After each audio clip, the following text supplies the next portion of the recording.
O milagre que Ana nunca esperou.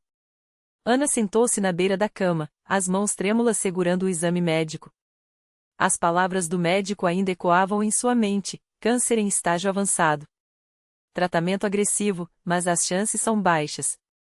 Ela tinha apenas 32 anos, 2 filhos pequenos e um marido que trabalhava até tarde para sustentar a família. O desespero a sufocava. Como diria às crianças que sua mãe poderia não estar ali por muito tempo? Como pagaria as contas do tratamento se o seguro não cobria tudo? Naquela noite, enquanto chorava em silêncio para não acordar os filhos, Ana lembrou-se de uma vizinha, Dona Maria, que sempre a cumprimentava com um sorriso sereno. Dona Maria usava vestidos longos e simples, o cabelo preso em um coque, e falava de uma igreja onde as pessoas oravam com fé. Lá, Deus ouve, minha filha, ela já havia dito uma vez. Ana nunca havia entrado em uma igreja da congregação cristã no Brasil, mas naquela noite, sem mais forças, resolveu que no domingo seguinte iria. O prédio era simples, sem luxo, apenas paredes brancas e bancos de madeira enfileirados. Ao entrar, Ana sentiu um silêncio respeitoso, quebrado apenas pelos hinos cantados à capela, vozes unidas sem nenhum instrumento. Os irmãos e irmãs vestiam-se com modéstia, mulheres de saias longas, homens de camisa social. Não havia holofotes, nem palcos, nem shows. Só a palavra de Deus e a presença de aquele que tudo pode. Um ancião, homem de cabelos grisalhos e voz firme, dirigia a reunião. Ele leu um trecho da Bíblia sobre a fé que move montanhas, e Ana sentiu algo estranho no peito, uma mistura de esperança e medo. Quando chegou a hora dos testemunhos, irmãos se levantaram para contar como Deus os havia livrado de dívidas, curado de doenças, reconciliado famílias. Um homem, com lágrimas nos olhos, falou de um filho que se afastara das drogas após anos de oração. Ana apertou as mãos, sentindo que ali, naquele lugar humilde, havia algo real. Depois do culto, Dona Maria a apresentou ao ancião. Esta é Ana, irmão.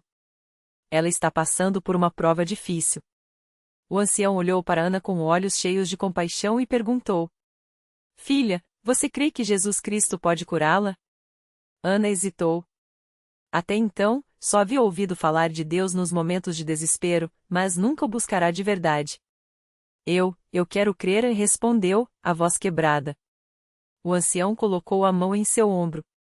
Então venha na próxima quarta-feira. Vamos orar por você. Ana voltou. E voltou novamente. A cada reunião, sentia uma paz que não entendia. Os irmãos não faziam promessas vazias, não havia espetáculo. Apenas orações sinceras, mãos unidas, e a certeza de que Deus estava ali. Uma noite, depois de um culto de oração, o ancião chamou os enfermos à frente. Ana tremia quando se ajoelhou. Mãos desconhecidas se estenderam sobre sua cabeça, e ela ouviu vozes suplicando: Senhor, toca nesta irmã. Fortalece sua fé. Opera, Senhor. Ela não sentiu um raio, nem ouviu uma voz do céu. Mas algo dentro dela mudou. Uma certeza quietinha, como uma semente plantada no coração: Deus está no controle. Os dias seguintes foram de luta. As quimioterapias a deixavam fraca, mas agora ela não chorava sozinha. Irmãs da igreja a visitavam, levavam comida, oravam com ela. Seu marido, cético no início, começou a acompanhá-la aos cultos. Até as crianças, que antes tinham medo da tia doente, agora pediam para ir à igreja da Vovó Maria. 3 meses depois, Ana voltou ao médico. O oncologista franziu a testa ao ver os novos exames. Não entendo. Os tumores regrediram. Completamente. Isso não é comum. Ana sorriu. Ela sabia que não era comum. Era um milagre. No domingo seguinte, Ana se levantou para dar seu testemunho. Com voz firme, contou como chegará ali quebrada, como aprenderá a orar, como Deus a sustentara não apenas curando seu corpo, mas renovando sua fé. Quando terminou, o ancião pediu que todos se ajoelhassem em ação de graças. E ali, entre irmãos que não a conheciam antes, mas que agora eram sua família, Ana chorou desta vez, de gratidão. Meses depois, Ana e sua família foram batizados nas águas, em uma cerimônia simples e cheia de significado. Quando ela emergiu da água, sentiu como se nascesse de novo. Não apenas livre da doença, mas livre do medo, da dúvida, da solidão que a acompanhará por tanto tempo. A lição que Ana aprendeu não foi que Deus é um mágico que atende todos os pedidos no instante em que os fazemos. Mas que, na congregação cristã no Brasil, ela encontrou algo raro neste mundo, um lugar onde a fé é pura, onde as pessoas não buscam fama nem riqueza, mas apenas servir a Deus e ao próximo. Aprendeu que os milagres não são sempre espetaculares, às vezes, eles vêm na forma de um abraço no momento certo, de uma oração sincera, de uma porta que se abre quando todas as outras se fecham. E, acima de tudo, Ana entendeu que a maior cura não foi a do seu corpo, mas a da sua alma.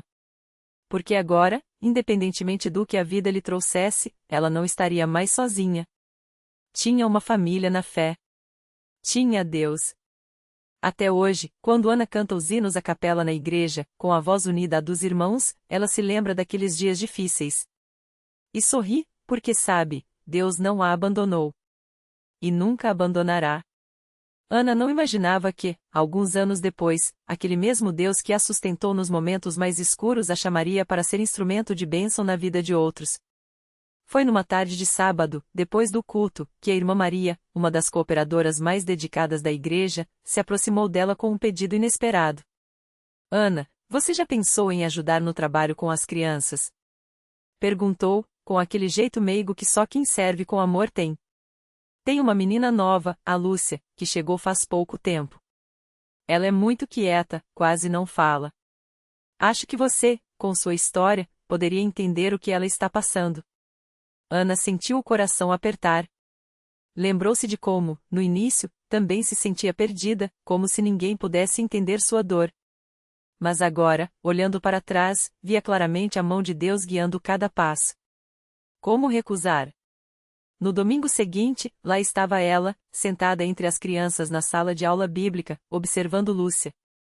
A menina, de não mais que 9 anos, mantinha os olhos baixos, as mãos cruzadas sobre o colo, como se quisesse se fazer invisível. As outras crianças riam, respondiam às perguntas, mas Lúcia permanecia em silêncio. Até que, na hora da oração final, Ana notou algo que a marcou. Enquanto todos fechavam os olhos, Lúcia os mantinha abertos, fixos no nada, como se não soubesse ou não acreditasse que alguém pudesse ouvi-la. Depois da aula, Ana se aproximou devagar. Lúcia, você gostaria de me ajudar a guardar os lápis de cor? Perguntou, oferecendo-lhe um pequeno serviço, algo que não exigisse palavras. A menina hesitou, mas finalmente assentiu. Enquanto arrumavam os materiais, Ana contou, como quem não quer nada, sobre um tempo em que também se sentia sozinha, até encontrar pessoas que a acolheram. Não mencionou doenças, não forçou confidências. Apenas deixou que Lúcia sentisse, aqui, você não está sozinha. Passaram-se semanas. Lúcia começou a chegar mais cedo aos cultos, sempre procurando Ana com os olhos. Até que, num dia chuvoso, enquanto as crianças brincavam dentro da sala por causa do temporal, Lúcia se aproximou e, baixinho, perguntou: A senhora acha que Deus ouve mesmo quando a gente chora? Ana se ajoelhou na frente dela, para ficar na mesma altura, e segurou suas mãozinhas. Eu sei que ouve, respondeu, com a voz embargada. Porque já chorei muito, e ele nunca me deixou sem resposta. Às vezes, a resposta demora, ou vem de um jeito que a gente não espera, mas vem. Lúcia olhou para ela por um longo momento, como se pesasse cada palavra. Então, num gesto que surpreendeu até Ana, a menina se jogou em seus braços e chorou. Não foi um choro alto, dramático. Foi daquele tipo que parece sair da alma, como se, finalmente, ela tivesse encontrado um lugar seguro para deixar escapar tudo o que guardava dentro de si. Naquele dia, Ana entendeu que Deus não apenas a havia curado, ele a estava usando para curar outros.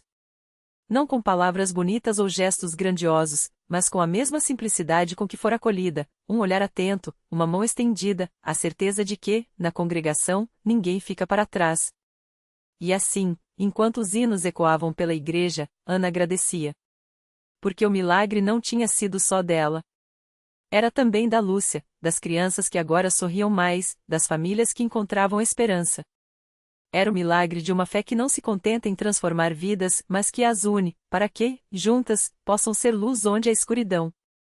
Porque, no final das contas, é isso que a congregação cristã no Brasil sempre foi, um lugar onde Deus escreve histórias de amor, uma de cada vez. E Ana, que já fora uma página em branco cheia de dor, agora fazia parte dessa história não como personagem principal, mas como mais uma serva feliz, grata por poder dizer, com toda a certeza, Deus está aqui. E ele não muda. Ana voltou para casa naquela noite com o coração leve, como se tivesse deixado na igreja não só suas lágrimas, mas também o peso de anos carregando sozinha a cruz da solidão e do desespero. Ao abrir a porta do seu pequeno apartamento, sentiu algo diferente no ar. Não era só a quietude do lugar, mas uma paz que ela não conhecia. Como se as paredes mesmas tivessem sido tocadas por aquela mesma mão que a levantara do chão da igreja horas antes. Seus filhos, que já dormiam, pareciam mais tranquilos. O mais novo, Pedro, que sempre acordava com pesadelos, agora respirava fundo, como se sonhasse com anjos. Ana se ajoelhou ao lado da cama deles e, pela primeira vez em muito tempo, orou sem palavras, apenas com o coração transbordando. Não pedia mais nada. Apenas agradecia. No dia seguinte, o milagre continuou se desdobrando de maneiras que ela nem imaginava. Lúcia, sua vizinha, bateu a porta cedinho com um prato de pão de queijo ainda quente e um sorriso que não cabia no rosto. Ana, ontem à noite eu sonhei com você, disse Lúcia, sem rodeios. Sonhei que a gente estava numa estrada escura, e de repente apareceu uma luz. Uma luz tão forte que aqueceu até os ossos. E quando eu olhei para você, seus olhos brilhavam igual. Acordei com uma certeza, Deus está fazendo alguma coisa grande na sua vida. Ana segurou as mãos da amiga, que tremiam um pouco, como se ela mesma não acreditasse no que estava dizendo. Mas era verdade. Porque desde que Ana tinha entrado na congregação, coisas pequenas, mas profundas, começaram a mudar. O marido de Lúcia, que há anos se afastara da fé, apareceu no culto no domingo seguinte, quieto, com os olhos úmidos. Não disse nada, só apertou a mão do obreiro na saída e murmurou, eu preciso voltar. E assim foi. Uma família depois da outra, como pedras jogadas num lago, os círculos do milagre se alastraram. O filho mais velho de Ana, que andava em más companhias, chegou em casa um dia com a Bíblia na mão, envergonhado, mas com uma pergunta simples. Mãe, como é que a gente faz para ser batizado? Ela o abraçou tão forte que ele riu, mas não se soltar. Porque ambos sabiam, aquilo não era coincidência. Era Deus, mais uma vez, estendendo a mão.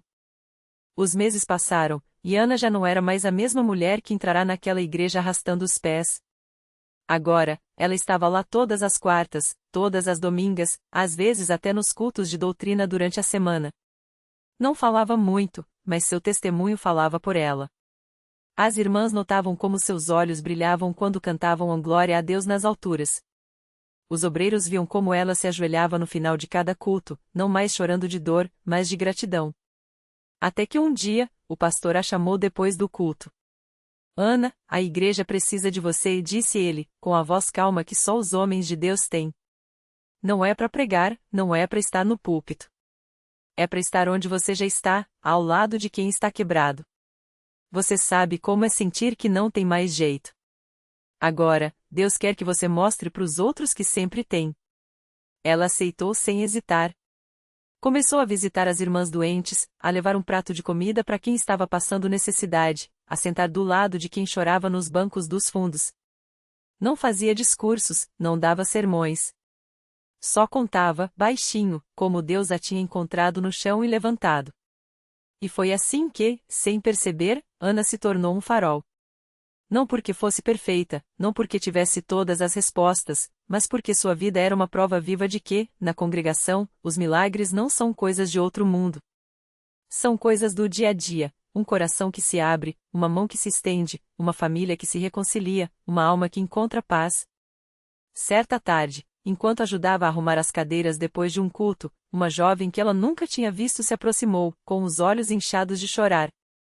Minha irmã me falou que a senhora entende de dor, gaguejou a moça. Eu não aguento mais. Parece que Deus não me ouve. Ana largou o pano que estava usando para limpar o banco e segurou as mãos daquela estranha como se fosse sua própria filha.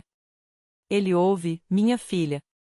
Às vezes, a gente acha que está sozinha no escuro, mas é só porque ainda não olhou para trás para ver a luz que já está ali, esperando a gente se virar. E então, como tinha feito com ela um dia, Ana ajoelhou ali mesmo, no meio da igreja vazia, e orou pelaquela jovem. Não com palavras bonitas, mas com a mesma fé simples que tinha aprendido, a fé de quem sabe que, quando Deus começa uma obra, ele não desiste até terminá-la. Quando se levantaram, a moça ainda chorava, mas agora era um choro diferente. Um choro de alívio, como se ela finalmente tivesse encontrado o lugar onde pertencia. E Ana sorriu, porque reconheceu naquele rosto a mesma esperança que um dia tinha nascido nela. Era o milagre se repetindo. Era Deus, mais uma vez, escrevendo sua história de amor agora, através dela. Porque na congregação, ninguém é só um espectador. Todos são parte da história. Todos são instrumentos nas mãos daquele que nunca falha. E Ana, que já fora uma folha seca prestes a cair, agora era uma árvore frutífera, cujas raízes bebiam da água viva que nunca seca. E assim, entre hinos, orações e vidas transformadas, o milagre continuava. Não com estrondo, não com fogos de artifício, mas com a quietude de quem sabe que, quando Deus age, não há força no mundo que possa detê-lo. Naquela mesma noite, enquanto Ana ajudava a servir o café após o culto, ela notou uma jovem sentada sozinha num canto do salão. Os olhos dela estavam inchados, como se tivesse chorado muito, e as mãos tremiam ao segurar o copo. Ana se aproximou com calma, como quem já conhecia bem aquele tipo de dor. "Posso sentar aqui?" perguntou, com um sorriso que não era forçado, mas nascido de uma compaixão verdadeira. A moça, que se chamava Mariana, assentiu sem olhar. Sua voz saiu baixa, quase engasgada. "Eu não sei por que vim aqui hoje. Só não aguentava mais." Ana não precisou perguntar mais nada. Ela já sabia. A dor de Mariana era como um espelho do que ela própria tinha vivido anos antes, a solidão, o desespero, a sensação de que Deus, se existia, tinha se esquecido dela. Mas Ana também sabia que aquele era o lugar onde as histórias mudavam de rumo. "Eu também cheguei aqui assim", confessou Ana, enquanto Mariana finalmente ergueu os olhos, surpresa. Achando que não tinha mais jeito. "Mas Deus não desiste da gente, Mariana. Ele só espera a gente dar um passo." Mariana balançou a cabeça, como se quisesse afastar aquelas palavras. "Você não sabe o que eu fiz. O que eu sou." Ana segurou sua mão com firmeza. "Eu sei o que Deus pode fazer. E Ele não olha para o que a gente foi. Olha para o que a gente pode ser." Foi então que o pastor se aproximou, como se tivesse sido guiado por uma voz que só ele ouvia. Com um sorriso sereno, colocou a mão no ombro de Mariana e disse: "Minha filha, hoje não é um dia qualquer. Hoje é o dia que Deus escolheu para te mostrar que Ele nunca te abandonou." E ali, entre aquelas paredes simples, onde o cheiro de café se misturava ao perfume das flores no altar, Mariana começou a chorar. Não era um choro de derrota, mas de entrega. Como se, de repente, ela entendesse que aquela dor toda tinha um propósito, levá-la até ali, até os braços de um pai que a esperava há muito tempo. Na semana seguinte, Mariana voltou. E depois mais uma vez. A cada culto, a cada oração, ela ia se soltar um pouco mais das correntes que aprendiam. As irmãs da igreja a abraçavam, os irmãos a encorajavam, e o pastor, com sabedoria, ia mostrando a ela, através da palavra, que a redenção não era um sonho distante, era uma realidade ao seu alcance. Um dia, durante um culto de oração, Mariana se levantou. Suas pernas tremiam, mas sua voz, embora fraca, saía cheia de uma convicção nova. "Eu quero ser batizada", disse, olhando para o pastor. "Quero deixar tudo para trás e começar de novo." O salão inteiro explodiu em glórias a Deus. Não era um milagre barulhento, não era uma cura instantânea dos males do mundo. Era algo muito mais profundo, uma alma que, depois de tanto vagar no escuro, finalmente encontrava a luz. E Ana, que estava ali, testemunhando tudo, sentiu o coração transbordar. Porque ela sabia que aquela não era só a história de Mariana. Era a história de Deus, que não se cansa de buscar suas ovelhas, uma por uma. Quando Mariana emergiu das águas do batismo, seu rosto brilhava.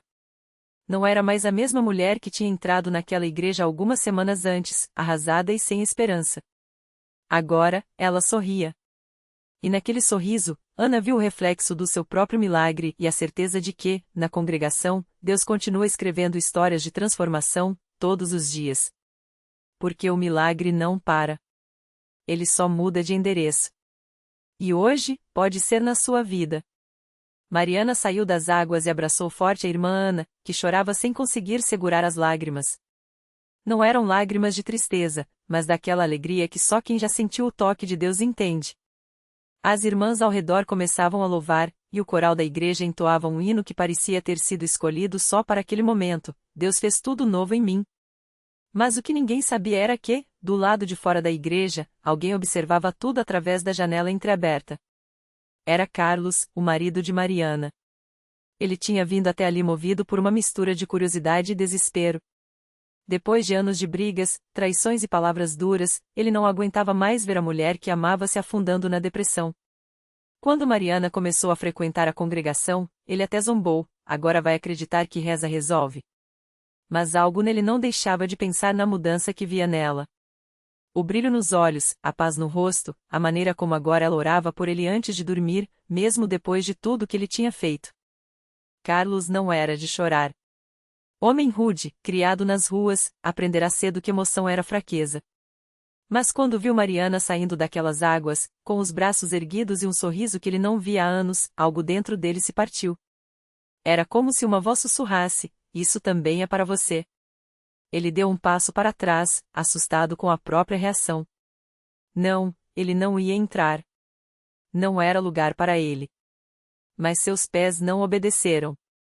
Antes que percebesse, estava empurrando a porta da igreja, sentindo o cheiro de incenso e ouvindo os louvores que pareciam abraçá-lo. Ninguém o repreendeu por estar de camisa regata e chinelos. Ninguém o olhou com desdém por suas tatuagens ou pelo jeito desconfiado. Uma irmã se aproximou com um sorriso e lhe entregou um lenço para enxugar o suor, ou serão lágrimas? Do rosto. Deus te trouxe até aqui, irmão. Ele tem algo para você, ela disse baixinho. Carlos queria responder com ironia, mas a voz não saiu. Porque, pela primeira vez em muito tempo, ele sentiu algo que não conhecia: esperança. Enquanto isso, Mariana, ainda encharcada das águas do batismo, sentiu um arrepio. Não era frio. Era uma certeza. Ela virou-se para a porta e viu Carlos parado ali, perdido entre a luz que entrava pelas janelas e a sombra do seu passado. Sem hesitar, foi até ele. Não com raiva, não com cobranças, mas com os braços abertos. Você veio, ela disse, e sua voz não tinha acusações, só amor. Carlos tentou se segurar, mas quando ela o abraçou, todas as paredes que ele tinha construído ruíram. Eu não sei orar, eu não sei nada, ele gaguejou. Mariana sorriu, enxugando suas lágrimas com as próprias mãos. Não precisa saber. Só precisa vir. E ali, entre os irmãos que já se aproximavam para orar por ele, Carlos entendeu que aquele não era só o dia em que sua mulher tinha nascido de novo. Era o dia em que Deus estava estendendo a mão para ele também. Porque na congregação, os milagres não são só para quem já está dentro. São para quem ainda está do lado de fora, olhando pela janela, achando que não merece. São para quem pensa que já passou da hora.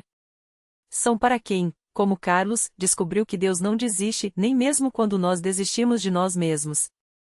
E assim, enquanto o sol se punha sobre a igreja, mais uma história de transformação começava. Porque o milagre, de fato, não para. Ele só espera que a gente dê o primeiro passo. E às vezes, esse passo é só entrar. O primeiro passo. Carlos hesitou apenas um segundo antes de deixar que as mãos dos irmãos repousassem sobre seus ombros. Não havia palavras grandiosas, nem promessas vazias, apenas um silêncio cheio de fé e a certeza de que, naquele lugar, ele não estava sozinho. Quando fechou os olhos, não foi para fugir, mas para finalmente ver. E então, como um sopro suave após uma longa tempestade, algo dentro dele se moveu. Não foi um raio, nem um trovão, mas uma paz tão profunda que lhe roubou o fôlego. As dores que carregava há anos, a culpa por ter abandonado a família, o orgulho que o mantivera longe de Deus, a solidão que o convencia de que não havia mais esperança, começaram a se desfazer, como o gelo sob o sol da manhã.